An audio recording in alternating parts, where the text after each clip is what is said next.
नमस्कार, मी नंदेश खेडेकर. माझे कोकणच्या प्राईम टाईम बुलेटिनमध्ये आपल्या सर्वांचं स्वागत. पाहणार आहोत आजच्या ठळक घडामोडी.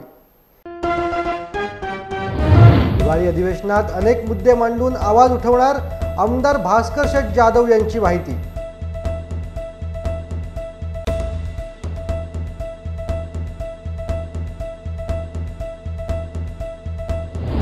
चैतन्य मेतकर मृत्यू तपास CIDकडे द्यावा. चिपळूण येथील ग्रामस्थांची शासनाकडे मागणी. ग्रामस्थांची पोलीस स्थानकात धाव.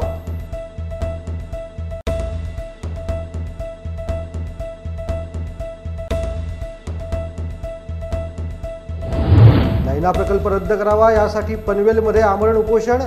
मुख्यमंत्री एकनाथ शिंदे यांना लक्ष देण्याचे आवाहन.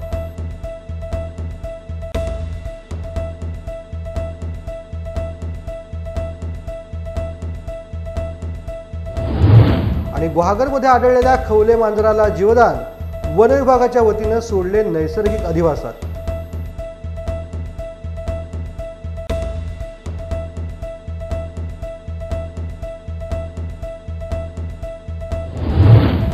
पाहूया सविस्तर वृत्त. मुंबई गोवा महामार्ग अनेक वर्ष रखडलेला आहे. कोकणात हवामान देखील बिघडले. आंबा बागायतदार यांचं झालेल्या नुकसानीबाबत सरकारने चर्चा करून कायमस्वरूपी उपाययोजना करावी. तसंच कोकणात कुळ कायद्याचा प्रश्न प्रलंबित असून मोपलवार समितीची अंमलबजावणी देखील झालेली नाही. जाती जातीमध्ये तेढ निर्माण झालेला आहे. हा संघर्ष सरकार निर्मित आहे. या विषयावरती आपण विधानसभेच्या नागपूर येथे सुरू असलेल्या हिवाळी अधिवेशनामध्ये आवाज उठवणार असून 1.5 ते 2 वर्ष झाले तरी स्थानिक स्वराज्य संस्थांच्या निवडणुका झालेल्या नाही. त्यामुळे सर्वसामान्यांच्या विकासाचे प्रश्न प्रलंबित राहिलेले आहेत. सरकार किती निर्लज्जपणे वागते ते म्हणजे सत्ताधारी आमदारांना निधी द्यायचा आणि विरोधी पक्षाच्या आमदारांना निधी द्यायचा नाही असा भेदभाव हे सरकार करत आहे. तर उद्धव ठाकरे सरकारमधील निधी रोखायचे हे दृष्ट प्रवृत्तीचे सरकार आहे. यांना कोकणी जनतेने थारा देऊ नये असे विधान आमदार भास्कर शेठ जाधव यांनी केले. पाहुयात नेमका आमदार भास्कर शेठ जाधव काय म्हणाले. असं आहे की कोकणामध्ये पहिल्यांदा मुंबई गोवा महामार्ग या रस्त्यात अत्यंत दुर्दशा झालेली आहे. हा रस्ता गेले अनेक वर्ष रखडलेला आहे. शेकडो माणसं या रस्त्यावर अपघातानं मृत पावत आहेत. तोही विषय आम्ही मांडलेला आहे. दुसरी गोष्ट, कोकणामधलं हवामान पूर्णपणे बदललेलं आहे. त्यामुळं मच्छीमार बांधव असतील, आंबा बागायतदार असतील, काजू बागायतदार असतील, नारळ पोकळी बागायतदार असतील, यांचं पीक पूर्णपणे हातातून निघून गेलेलं आहे. मोठ्या प्रमाणामध्ये नुकसान झालेलं आहे आणि म्हणून त्याच्यावर सुद्धा सरकारनं चर्चा करून त्यांना कायमस्वरूपी उपाययोजना करावी, त्यांना कायमची मदत करावी, ही मागणी आमची झालेली आहे. तिसरी गोष्ट, कोकणामधला गेले अनेक वर्षांचा कुळ कायद्याचा प्रश्न हा प्रलंबित आहे. मी ज्या वेळेला मंत्रिमंडळामध्ये होतो त्यावेळेला मोपलवार समिती आपण त्या काळामध्ये नेमली होती, परंतु त्याची पूर्णपणे अंमलबजावणी झालेली नाही. एक. तिसरी गोष्ट, आज जाती जातीमध्ये खूप मोठ्या प्रमाणामध्ये संघर्ष निर्माण झालेले आहेत आणि म्हणून हे संघर्ष सरकार निर्मित आहेत. हे संघर्ष सरकारमधल्या एका प्रमुख माणसानं सातत्यानं वेगवेगळ्या जातींना आपली सत्ता यावी म्हणून खोटी आश्वासनं देऊन जे फसवलेलं आहे त्यातून हे सगळे प्रश्न उद्भवलेले आहेत. त्याच्यावर आवाज उठवायचा आहे. दुसरी गोष्ट, आज गेली जवळजवळ 1.5 व 2 वर्ष झाली स्थानिक स्वराज्य संस्थांच्या निवडणुकाच झाल्या नाहीत. नगरपालिका असतील, जिल्हा परिषद पंचायत समिती असतील. त्यामुळं सर्वसामान्य माणसाचा विकासाचे प्रश्न हे पूर्णपणे प्रलंबित आहेत. त्याच्यावरही आपल्याला आवाज उठवायचा आहे. आणि तिसरी गोष्ट, हे सरकार किती सुडानं वागतं, हे सरकार याचा निषेध नाही तर किती निर्लज्जपणे वागतं. ते म्हणजे सत्ताधारी पक्षाच्या आमदारांना फक्त निधी द्यायचा आणि विरोधी पक्षाच्या आमदारांना निधी द्यायचा नाही, असा भेदभाव हा आमच्याशी नाही तर जनतेशी करतायत. एका बाजूला स्वतःच्या सरकारनं निधी द्यायचाच नाही आणि दुसऱ्या बाजूला माननीय उद्धव साहेबांच्या सरकारमध्ये मंजूर झालेला निधी रोखायचा, अशा पद्धतीचं हे दुष्ट प्रवृत्तीचं सरकार आहे. या सरकारला कोकणामध्ये कोकणी जनतेनं अजिबात थारा देऊ नये अशा प्रकारची मागणी माझी राहणार. साहेब, नितेश राणेंनी काहीतरी मुस्लिम समाजाबद्दल एक स्टेटमेंट केलं होतं. असं आहे, मी त्यावर बोलेन. मी महाराष्ट्रातली 3-4 माणसं अशी मी नेमलेली आहेत किंवा ती हेरलेली आहेत की ज्यांच्यावर मी कधीच बोलत नाही. परंतु जे नितेश राणे बोलतायत ही भाजपाची भाषा बोलतायत. नितेश राणे बोलतायत ते राष्ट्रीय स्वयंसेवक संघाची भाषा बोलतायत आणि म्हणून माननीय उद्धव साहेब ठाकरे आणि देशामध्ये 28 पक्ष ज्यांनी आता इंडिया आघाडी स्थापन केलेली आहे त्यांचं म्हणणं हेच आहे की डॉक्टर बाबासाहेब आंबेडकरांचं संविधान वाचवा, त्यांची घटना वाचवा आणि लोकशाही टिकवा। या संविधानानं प्रत्येक जाती धर्माच्या पक्षाच्या पंथाच्या माणसांना आपापली मतं मांडण्याचा अधिकार दिलेला आहे, परंतु केवळ मुस्लिम करायचं आणि समाजामध्ये दुही माजवायचं हे भारतीय जनता पार्टीचं धोरण आहे। नितेश राणे हे त्यातलं एक प्यादा आहे, पण ह्याचा खरा आवाज हा भारतीय जनता पार्टीचा आहे। दिशा सालियन प्रकरणात आदित्य ठाकरे यांच्या एसआयटी चौकशीच्या पार्श्वभूमीवरती पत्रकारांनी विचारलेल्या प्रश्नावरती खासदार विनायक राऊत यांनी आपली प्रतिक्रिया दिली असून ससून रुग्णालयातून ड्रग तस्कराला पळवून लावायला ज्या मंत्र्यांनी मदत केली त्याचा साधा शोध देखील घेतला नाही ही शोकांतिका आहे असं मत खासदार विनायक राऊत यांनी व्यक्त केलंय। पाहुयात नेमकं खासदार विनायक राऊत काय म्हणाले। बघा, दिशा सालियन या अभिनेत्रीने आत्महत्याच केली हा रिपोर्ट पहिला पोलिसांमध्ये आहे, परंतु तरीसुद्धा हे उकरून काढायची केस जर ते पाहत असतील तर आदित्यजींनी यापूर्वीसुद्धा सांगितलेलं आहे जेवढे काय चौकशी करायची तेवढे करा। पण त्याचबरोबर माझी ही दुसरी मागणी आहे, अरे ज्या ड्रग तस्कराला ससून रुग्णालयातून पळून लावायला एका या महाराष्ट्राच्या मंत्र्याने मदत केली त्या मंत्र्याचा शोध घेत नाही आहे। म्हणजे तुरुंगात असलेला रुग्णालयात असलेला माणूस पळून जातो, मंत्र्याच्या आशीर्वादाने ते झाकून ठेवलं जातं आणि केवळ मातोश्रीचं असलेला एक मातोश्रीच्या बाबत असलेली विकृत भावना ही आदित्यजींच्या चौकशीतून बाहेर काढत असाल तर बिनधास्त काढा। मागील अनेक वर्षांपासून प्रलंबित असलेल्या मागण्यांची पूर्तता व्हावी यासाठी हिवाळी अधिवेशनात सकळ बेलदार समाज संघर्ष समिती महाराष्ट्र राज्याच्या वतीने आरपारची लढाई सध्या सुरू झाली आहे। प्रचंड एकजूट आणि ताकदीने एकत्र येत 9 डिसेंबरला महाराष्ट्रातील संपूर्ण बेलदार समाज आपल्या कुटुंबासह पुणे ते मुंबई मंत्रालयाच्या दिशेने पायी निघालाय। आता जीव गेला तरी बेहत्तर, बेलदार समाजाच्या मागण्या मान्य होईपर्यंत मागे हटणार नाही अशी आक्रमक भूमिका सकल बेलदार समाजाने घेतलेली आहे।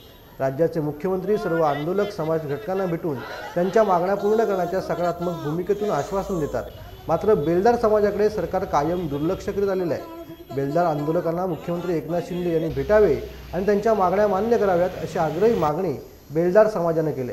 महाराष्ट्रातील किल्ले, घर, वाडे यांसाठी घडीव दगड तोडी बनवणारा बेलदार समाज आजही अत्यंत कष्टप्रद संघर्षमय आणि भटकंतीचं जीवन जगतोय।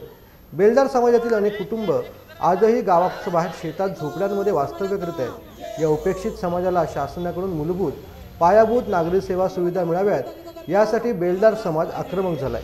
इतर राज्यांमध्ये बेलदार समाजाला ज्या सुविधा मिळतात त्या महाराष्ट्रात मिळाव्यात।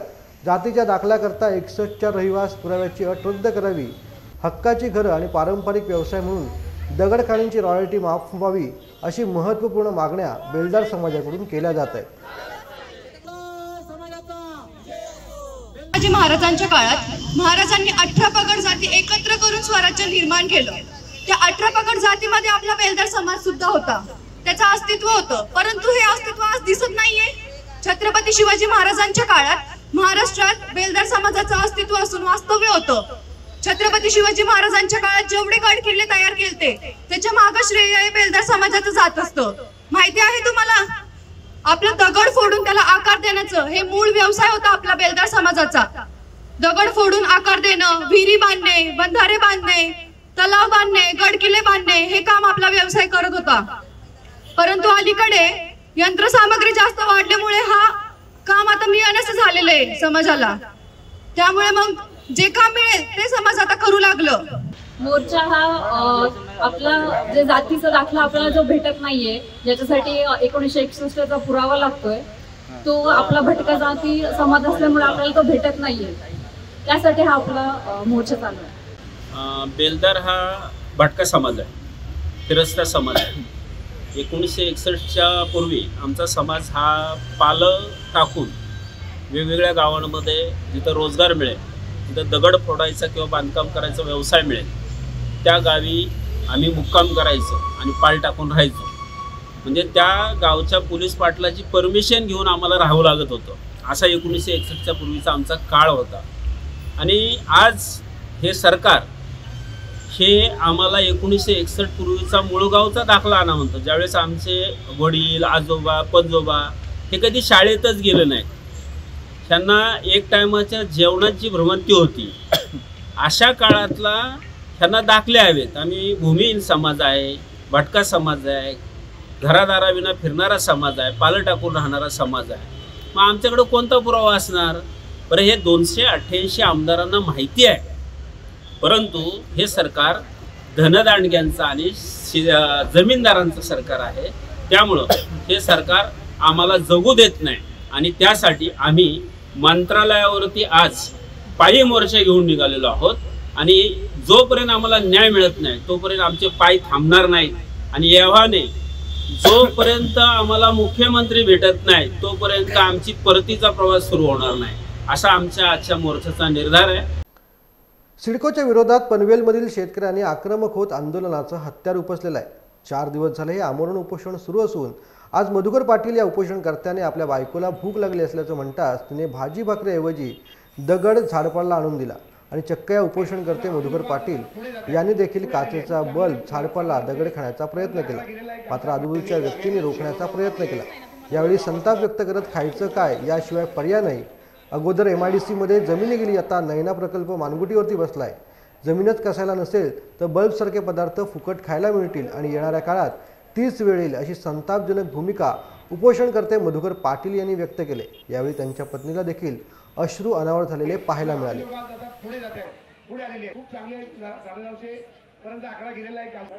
बंधूंनो, नैना आज 2013 पासून आलेली आहे, परंतु शेतकरी आतोनात प्रयत्न करून मोर्चा केले, दिंड्या काढल्या, सर्व काही गावात केले, गाव बंद आंदोलन केलं, बरंचसं काय करून सुद्धा हा सरकार ऐकायला तयार नाही. तर अनिल लवले साहेबांनी आमरण उपोषण चालू केलेलं आहे आणि हा उपोषण चालू असताना तिकडे नैनाचे अधिकारी हरिक्राम केवाला गावगावला जाऊन नोटिसा देतात आणि घरं पाडण्यासाठी JCB डंपर पोकलन घेऊन येतात. म्हणजे हे शेतकऱ्यांच्यावर किती मोठा अन्याय आहे. हे सरकारने ज्या आमदारांना आपण निवडून दिले, जे इथले मंत्री आहेत त्या मंत्र्यांना मागं तुमच्या पालकमंत्र्यांनी सांगितलं तुमची मीटिंग लावू, पण मीटिंग नाही, 8 दिवस लावू. आज जवळजवळ 6 महिने झाले, पालकमंत्री त्याच्या शब्दाला फिरला. म्हणजे आम्ही शेतकरी करायचं काय? आत्महत्या करण्यापलीकडे बाकी पर्याय राहिलेला नाही.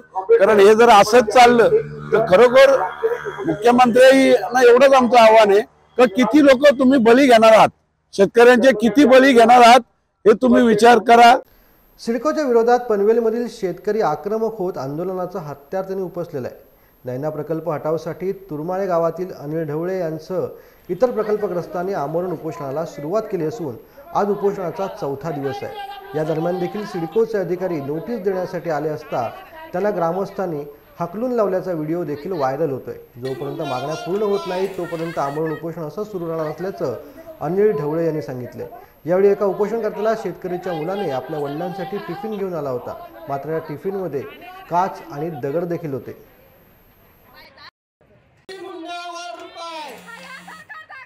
काय करणार, माझ्या घरी काही खायला नाहीये. मी आज इथे 4 दिवस बसलेला आहे उपोषणाला. हा नैना प्रकल्प आमच्याकडे लागलेला आहे, जमिनी हिसकावून घेतो. त्याच्या अगोदर आमच्याकडे MIDC हा एक प्रकल्प लाभला होता. मी चिंदणगावचा आहे. MIDC मध्ये पूर्ण जमीन गेली. आता जमीनच आम्हाला कसवलं राहिली नाही तर आम्ही खाणार काय? आमच्या घरी तांदूळ नाही, काही नाहीये. मग मी घरी फोन केला माझ्या मिसेसला, मला भूक लागली, आज 4था दिवस झालेला आहे, मला भूक लागली, मला राहत नाही. त्यांना म्हणून सांगितलं काहीतरी खायला घेऊन या. माझी भूक माझी थांबवणं आहे. मग काही ते आणलं, एक शेतातून काही झाडपानांची हे आणलं, एक तंबाखूची पुडी आणली आणि बल्ब, ही काच, हे तुमच्या आत्मसमोर खाणं आहे. आणि म्हणून हे खायला मी आज सुरुवात केलेली आहे आणि मी इथून दररोज खाणार आहे. हे खाल्याशिवाय माझी काय भूक आता, कारण का खायलाच काही राहिले नाहीये. सर्व लोकांना हेच खावं लागणार आहे. कारण बल हा उडला का लोक फेकून देतात, फुकट भेटणारी गोष्ट आहे. शेतामध्ये काही झाडं असतात ती फुकट भेटणारी गोष्ट आहे.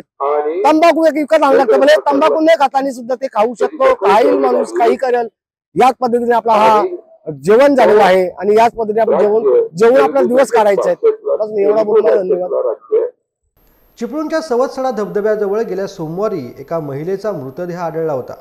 परशुराम पायरवाडी येथील चैतन्या मेतकर या महिलेचा मृतदेह पोलिसांनी ताब्यात घेऊन पुढील तपास देखील सुरू केला. या प्रकरणी घातपात घडल्याचा संशय ग्रामस्थांनी व्यक्त केलाय. सदर प्रकरणाचा तपास चिपळूण पोलिसांकडून योग्य पद्धतीने व्हावा अन्यथा पुढील तपास CIDकडे द्यावा अशी मागणी आज ग्रामस्थांनी प्रांताधिकारी आकाश लिगाडे यांच्याकडे केली। चिपळूणच्या पोलीस ठाण्यात पोलीस निरीक्षक रवींद्र शिंदे यांच्याकडे निवेदन देखील देण्यात आलं। या प्रकरणापासून पेडे पायरवाडी भागांमध्ये स्त्रियांमध्ये भीतीचं वातावरण देखील निर्माण झालंय अशी माहिती इथल्या सरपंच सौ गायत्री जोगळे यांनी दिली। दरम्यान या प्रकरणात चैतन्य आईला घरातून बाहेर पडल्यानंतर सवत्सडा या ठिकाणी येईपर्यंत कोणी पाहिलं असल्यास पोलिसांशी संपर्क साधावा असं आव्हान देखील करण्यात आलेलं आहे। सोबतच पोलिसांकडून योग्य तपास सुरू असल्याची माहिती पोलीस निरीक्षक रवींद्र शिंदे यांनी दिली।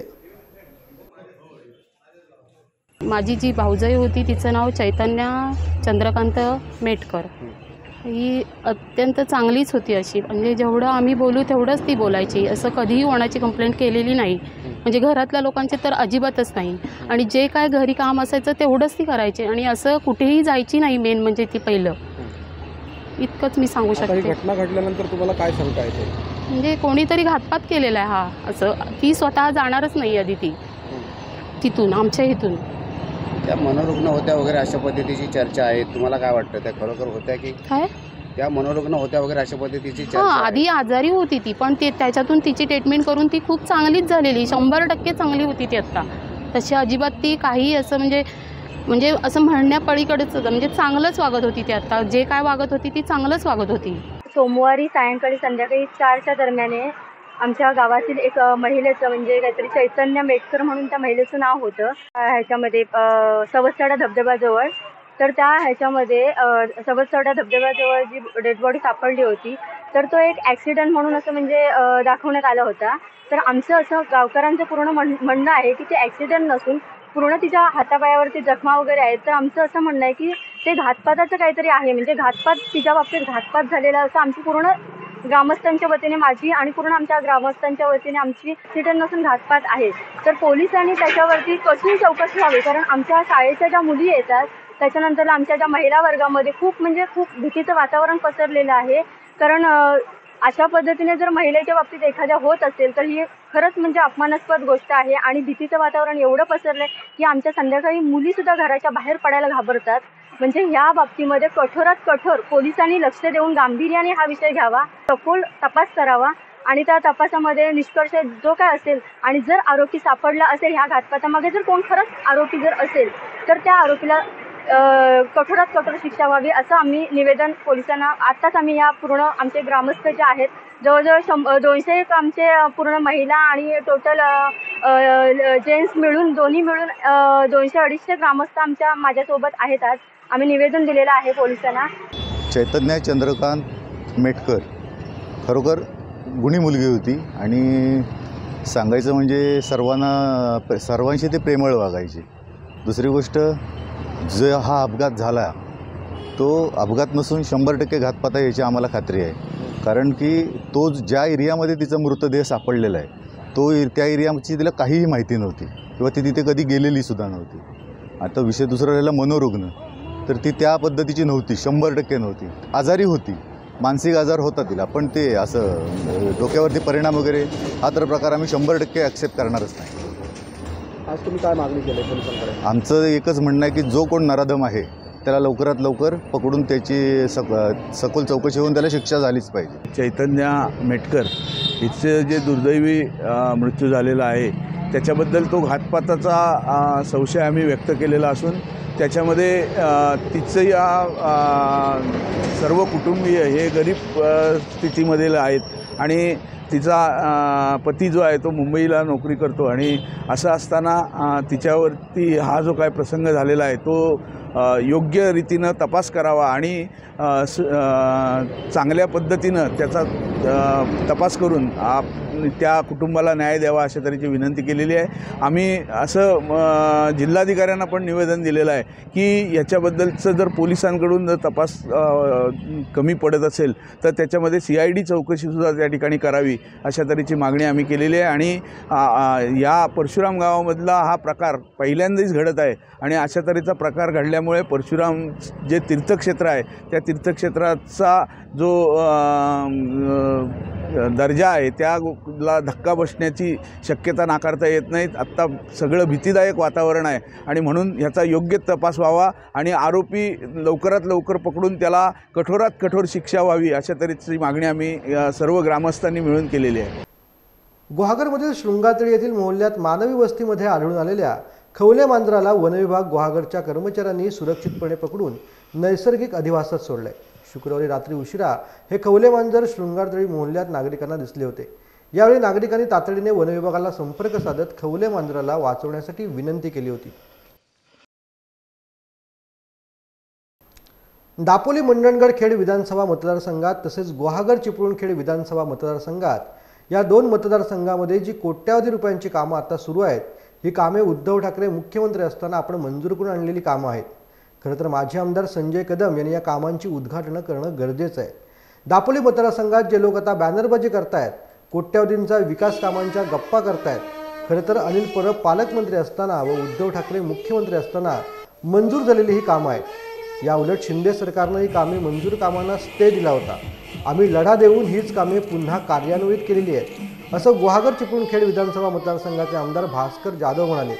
कोरेगाव येथील रस्त्याच्या भूमिपूजनासंदर्भात आज ते आले असता त्यांनी आपल्या भाषणामध्ये सांगितले. आणि आता मला खरं बोलायची गरजच नव्हती.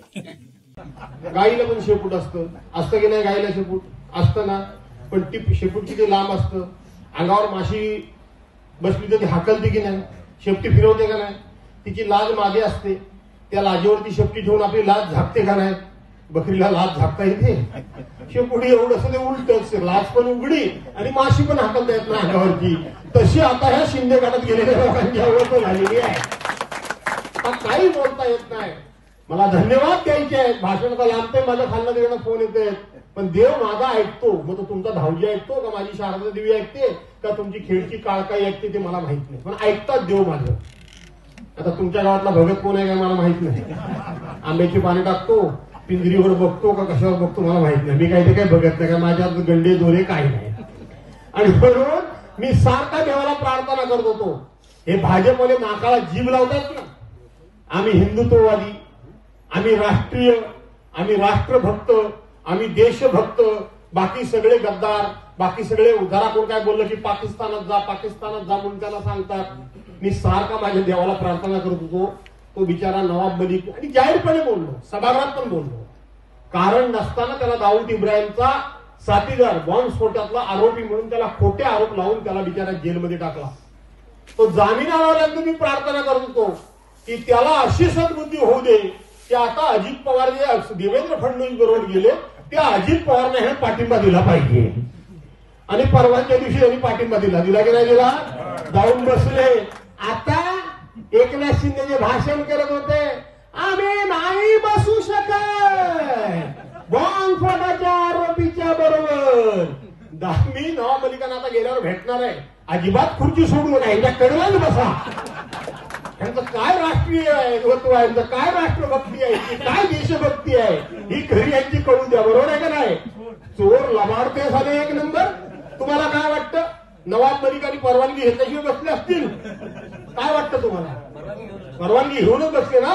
पण मग परवानगी घेऊन बसल्या बरोबर नंतर जिकडून तिकडून बोंबाबोंब झाल्यानंतर मग अनाजी पंतांनी पत्र काढलं.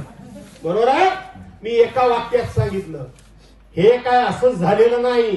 कारण एकनाथ शिंदे दादा सुद्धा बोलताना देवेंद्रजींनी आम्ही देवेंद्रजी हे बोललो. देवेंद्रशिवाय हे तोंडातला शब्द काढू शकत नाही. ते नवाब मलिकाला आपल्या कडेला घेतलं, ते परवानगी घेतल्याशिवाय घेतलं असेल. बरोबर आहे का नाही? पण आता पत्र पाठवून काय करायचं? मी नाही बाई त्यातली आणि कडी लावातली, असा आम्हाला आरोपी चालणार नाही, असा आम्हाला माणूस चालणार नाही. देवेंद्र मी ह्यांना सांगणार आहे, आमच्या ह्यांना नवाब मलिकांना, खुर्ची सोडू नका. जो बूंद से गई वो हौद से नहीं आएगी.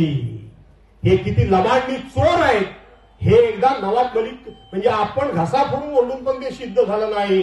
ते नवाब मलिक कडेला जाऊन सिद्ध झालं. याचं खरं आठवत काय आहे ते. आमच्या पक्षाच्या वतीने काय त्यांना आमच्या लोकांना काही प्रतिक्रिया देता आली नाही. खरी सांगायला तर प्रतिक्रिया द्यायला हवी ती योग्य प्रकारे. आणि म्हणून हे लबाड आहे. उद्धव साहेबांनी पैसे दिले नाही खोटं आहे. उद्धव साहेबांनी हिंदुत्व सोडलं हेही खोटं आहे. उद्धव साहेब देशद्रोह्यांच्या मांडीला मांडी लावून बसतात हेही खोटं आहे. हेच त्यातले सगळे आहेत आणि म्हणून तुमचा कसोटीचा काळ आहे. उद्याच्या निवडणूक असू दे काय असू दे, काय वाटेल ते झालं तरी चालेल, उद्धव साहेबांच्या पाठीमागे खंबीरपणे उभे राहा. आता काय वाटेल ते झालं तरी माझ्या खांद्याला खांदा लावून भाऊ निवडून आला पाहिजे याच्याकरता सर्वांनी प्रयत्न करा. खेड तालुक्यातील बोरज ते सातवी गाव रस्ता गेल्या अनेक वर्षांपासून रखडला होता. रायगड रत्नागिरी लोकसभा मतदारसंघाचे खासदार सुनील तटकरे यांच्या प्रयत्नाने अखेर प्रधानमंत्री ग्रामसडक योजनेच्या माध्यमातून हा रस्ता मंजूर झाला असून या रस्त्याच्या कामासाठी 4 कोटी रुपयांचा निधी मंजूर झाला आहे. या रस्त्याचं भूमिपूजन आज दिनांक 9 डिसेंबर रोजी बोरज या ठिकाणी खासदार सुनील तटकरे यांच्या हस्ते करण्यात आले. यावेळी राष्ट्रवादी काँग्रेस पार्टीचे जिल्हाध्यक्ष बाबाजीराव जाधव, अजय शेठ बिरवटकर, RPIचे सरचिटणीस सुरेंद्र तांबे, राजेंद्र आमरे, विशाल घोसाळकर तसेच महिला आघाडीच्या पदाधिकारी, बोरज सातवी गावचे रहिवासी मोठ्या संख्येनं यावेळेला उपस्थित होते.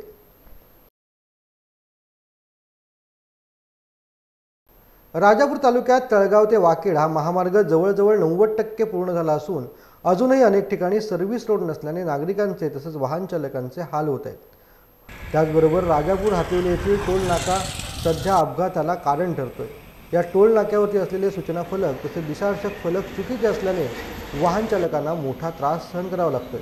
तसेच टोल नाक्यावरती असलेली सिग्नल यंत्रणा देखील बंद असल्याने हा टोल नाका आता अपघातास कारण ठरत आहे. टोल नाक्यावरील यंत्रणा बंद असून ती लवकरात लवकर सुरू करावी व योग्य दिशादर्शक लावण्यात यावे अशी मागणी सध्या जोर धरते. तसेच या मार्गावरती होत असलेले अपघात याला सार्वजनिक बांधकाम विभाग जबाबदार राहील असा इशारा देखील यावेळेला देण्यात आला आहे.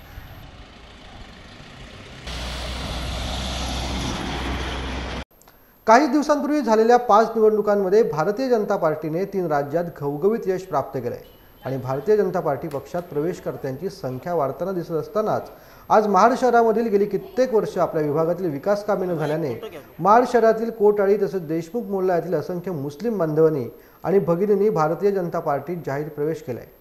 यावेळी भारतीय जनता पार्टीमार्फत नवनिर्वाचित प्रवेशकर्त्यांना नियुक्तीपत्र देत पदभार सांभाळण्याची जबाबदारी देखील भाजप दक्षिण रायगड जिल्हा सरचिटणीस बिपिनदादा महागुणकर यांच्या नेतृत्वाखाली महाडचे शहराध्यक्ष निलेश तळवटकर, जिल्हा कार्यकारिणी सदस्य संदीप ठोंबरे, योगेश झांजे, श्वेता ताडफळे, तालुका सरचिटणीस महेश शिंदे यांच्या उपस्थितीत देण्यात आले. महत्त्वाचे म्हणजे भारतीय जनता पक्षात प्रवेश केल्याने येणाऱ्या लोकसभा, विधानसभा, जिल्हा परिषद, पंचायत समिती, नगरपालिका निवडणुकीत पक्षाला फायदा होणार आहे का असे महाड नगरीत सध्या बोलले जात आहे.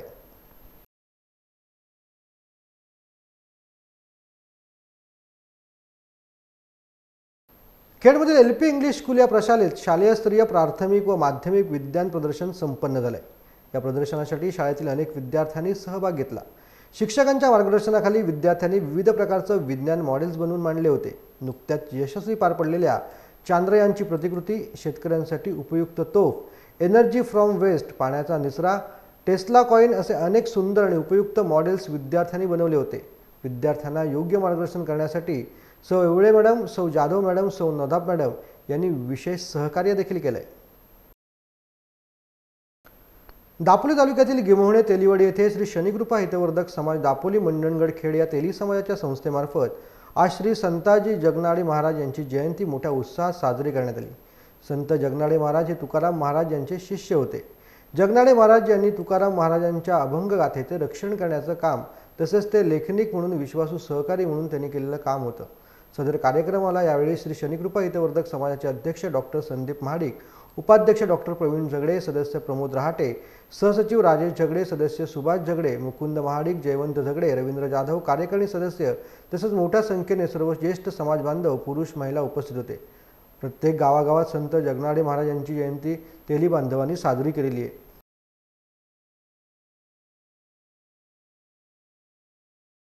रायगड जिल्ह्यातील अलिबाग झिराड गावामध्ये गेल्या अनेक वर्षांपासून दिंडी सोहळा आयोजित करण्यात येतो. यंदा या दिंडी सोहळ्याचे आयोजन करण्याचा मान झिराड शाळेला मिळालेला आहे. ही दिंडी झिराड शाळेपासून विठ्ठल मंदिरापर्यंत काढली जाईल. या दिंडी सोहळ्याला भाजपचे जिल्हा उपाध्यक्ष दिलीप भोईर, सरपंच दर्शना भोईर तसेच ग्रामपंचायत सदस्य आणि ग्रामस्थांचे मोलाचं सहकार्य देखील लाभले.